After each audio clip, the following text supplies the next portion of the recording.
Hey everyone, it's Kirsty, and I know what you're thinking. Oh my god, she disappeared for a year and suddenly she's back. I know. It's been a bit of time. I really enjoyed making videos last year, but there was a couple of reasons. There was a couple of reasons why I stopped making booktube videos. One of those being that I was making them in my room at my previous flat, and I just didn't feel comfortable posting videos like that anymore, simply because I just felt like they didn't look the way I wanted them to, because it was just me sitting on my bed and it just didn't feel clean in a way. Not that my room was unclean, I mean more that they didn't feel... I didn't want stuff like that going online. I want more, like, I didn't like the setting. And the other reason is, at my old flat, the Wi-Fi was absolutely abysmal. Even the Ethernet was abysmal, to be honest. And I could only get that kind of internet there because I lived in a heavily built up area. They didn't have the fibre optic cables in the ground. So it was taking me 12 hours to upload a video. But now I have bought a house. And I have fibre optic here, so hopefully it won't take me so long to upload a video. I think I'm maybe going to post a video about, or a blog post about buying a house as a first time buyer, because I feel like stuff like that can help people get a good perspective of someone else who's been in the same situation. So yeah, so what I want to talk about today is books that I will be reading in the next 2 or 3 months. I don't really like to do a TBR. This is a TBR in the sense of, like, it's what I'm planning to read, but I don't really like to do, like, this is what I'm reading for this month, because I'm a mood reader, so I kind of, the thought of that stresses me out a little bit. I like to have flexibility, so these are like a stack of books that I will be reading in the next few months, I think, but I could read something else. So I like to go into novels without an idea of what's really going to happen. I'll know the vague, like, overarching idea of it, or some of the things that might happen in it or whatever, like, that make me want to read it. Like, if someone says on Twitter, oh hey, by the way, this has someone sharing a bed, I'm like, I'm down.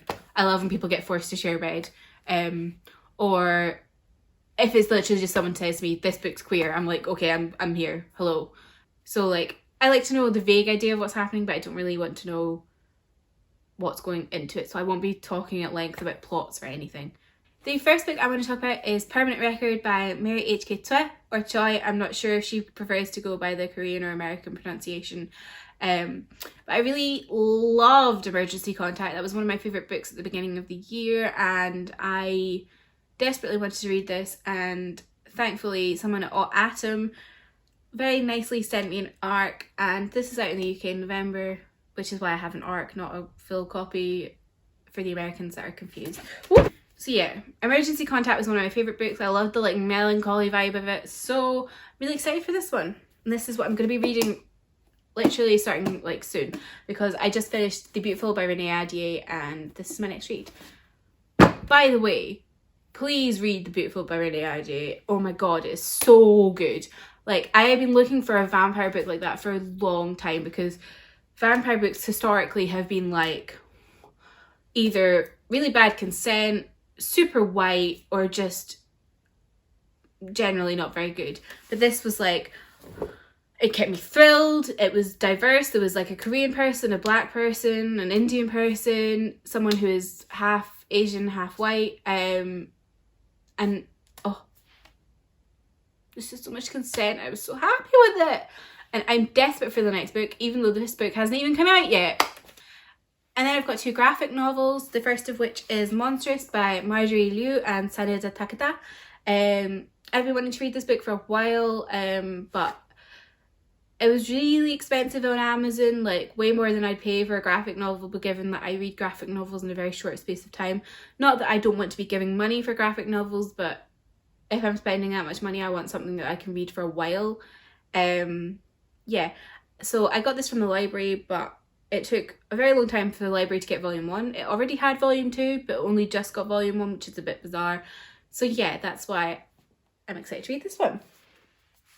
And then we have Black Canary Ignite by Meg Cabot. I grew up reading Meg Cabot novels, like all her Princess Diaries books and her Mediator books. Like, she had such an addictive quality of writing when I was younger, so I'm excited to read a graphic novel from her. I recently read her, like, just like the, not recently, I read in May the novel that she's come out with, like, the last couple of weeks, and it's an adult romance, and it just kind of felt a bit not as good as what I was expecting, because I expect a lot from Meg Cabot because I grew up, like I said, I grew up with her books. So I'm hoping this is better.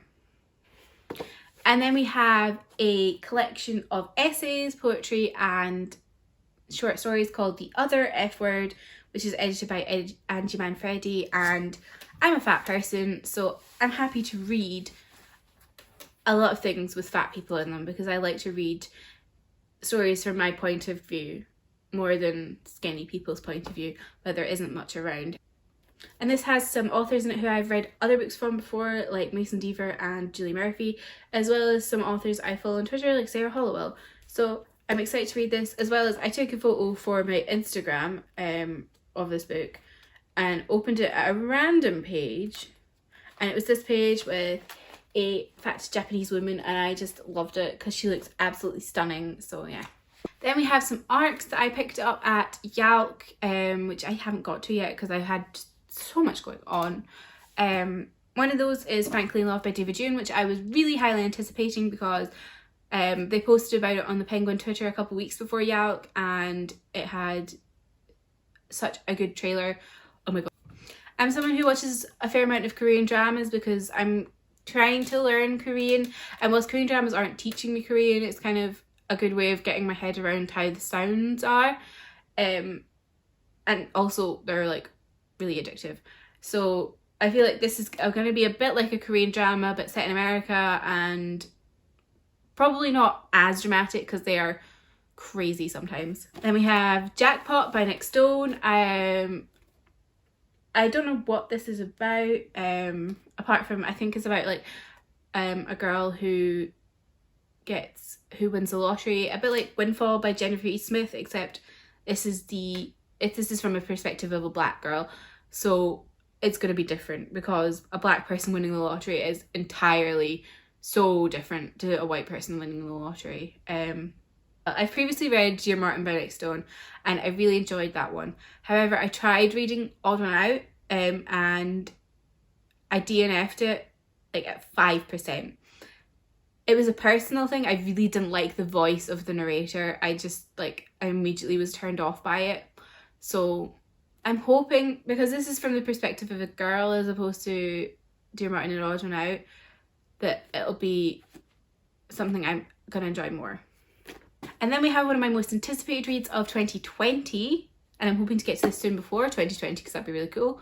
And that is Infinity Sun by Adam Silvera. Yeah. I've been following Adam Silvera on Twitter since I started being back involved in the book community, and I've loved his previous back catalogue. The only one I haven't read is More Happy Than Not. So I've seen his tweets about writing this book, so I know it's been in the works for a very long time. I'm really excited to see how it goes and whether it stands against the rest of his back catalogue, because it's his first fantasy release. And then we have Wayward Son by Rainbow Rowell.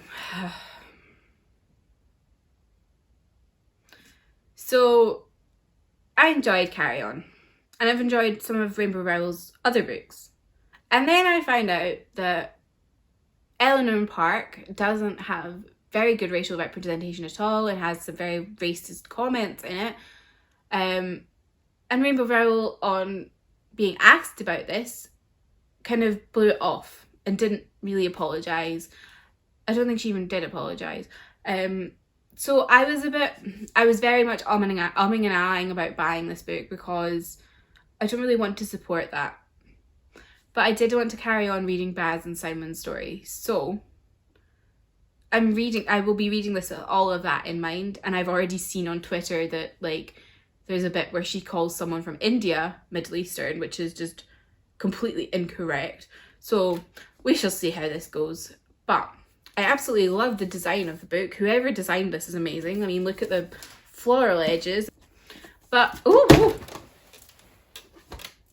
mood. But I've also just seen on Twitter recently that she has announced that she's going to be doing a third book in the series, and I don't know if I'll be buying that. Depends how this goes. I just really feel like I can't support that anymore. But then we have On the Come Up by Angie Thomas.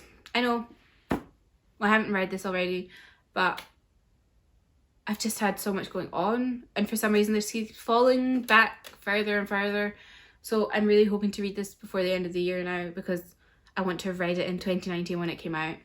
And then we have The Poppy War by R. Kwong. I think that's how you pronounce your name. I could be entirely wrong.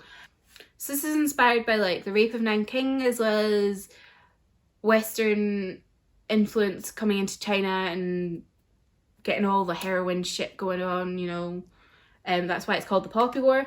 It's also got a lot of, well, I don't know about this one, but I know the next one is going into China going from an imperialist state to a republic, and I just find all that kind of stuff really interesting. I know it's going to break my heart, but I want to read that kind of stuff because I have been to Nanjing, and it is a lovely city, and it is a very bright and bustling city. However, there is this thread of melancholy throughout the whole city because the trauma is still there. It's still a city haunted by the horrors of the horrible thing that happened there. I was supposed to read this back in like August because I wanted to read it before I went to the signing and a book event that she did in Glasgow, but I didn't get to it. So I went to signing and appeared like an absolute idiot because she asked me who my favourite character was, and I was like, I didn't read it. But the talk was amazing. It was just so insightful into like current China as well as Hong Kong and all. It was just really good. If you ever get the chance to see her at a book event, go, because she's so well spoken for someone so young. And I don't mean that in like a patronising way. I just mean like it's inspiring to see someone like her, if you know what I mean. And then the final physical one is This Time Will Be Different by Misa Sugiura. I don't really know what this is about apart from a girl being in a flower shop, I think. But I absolutely adore this cover. I think it's absolutely stunning. So that's why I added it to my TBR, to be quite frank. It's a cover read, a cover buy, cover read, whatever. And it also has yellow pages because I picked this up at Yalk from the Illumicrate stall. And then the ebooks I want to read, the first one is, which I'm going to read after I finish my current read, which is I Hope You Get This Message by Farah Nazrushi. After I read that, I'm going to read Girls of Storm and Shadow by Natasha Nyan, which I'm so excited for.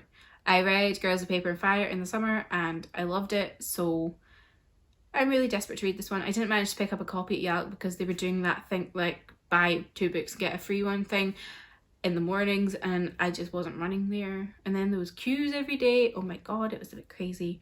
So yeah, that's what I'm really excited to read next. And then I also want to read Fountains of Silence by Rita Sepetys. I've loved her 2 of her previous novels out of 3 that she's written. I haven't read the 3rd one. And so Between Shades of Grey I thought was an incredible book. And then what's the other one? Salt to the Sea. I really enjoyed that one as well. And this one's set in Spain, which is like quite different landscape kind of, or political area as well, to the other 2 books that I've read from her. So I'm really excited for this one. And then the 3rd one, which is actually a NetGalley ebook, as well as being a book that I will be getting in the next week because I've ordered it from Waterstones, so my pre-order should be coming in soon, and that is Ninth House by Leigh Bardugo. I don't know for certain if I will read this by the end of the year because I do find Leigh Bardugo's writing to be quite tough for me to get through. Not that I don't enjoy it, but I just struggle with it a bit. King of Scars took me about 3 weeks to read, even though I really enjoyed my time with it, but fantasy normally takes me only about a week maximum. So yeah, I don't know if I will. It depends how my reading goal's going, basically. So yeah, thank you for watching. Why am I doing this with my arms? Thank you for watching. If there are any books you think I would enjoy that are coming out in the next 3 months, let me know, because I'm always keen to add new books. If you follow me on Twitter and my blog, you probably know my kind of reading taste. As well as some of those, you probably would know my general reading taste. I like diverse books, I like queer books, I like Asian fantasies, and I quite like sci-fi as well. I've been really enjoying sci-fi at the moment, actually. And if you have any graphic novel recommendations that I might be able to find at the library as well, recommend me those, because I need to get up on my reading goal. I'm falling really behind because this year's been a real struggle for me reading wise. Yeah. So yeah, thank you for watching. My links are down below. Bye!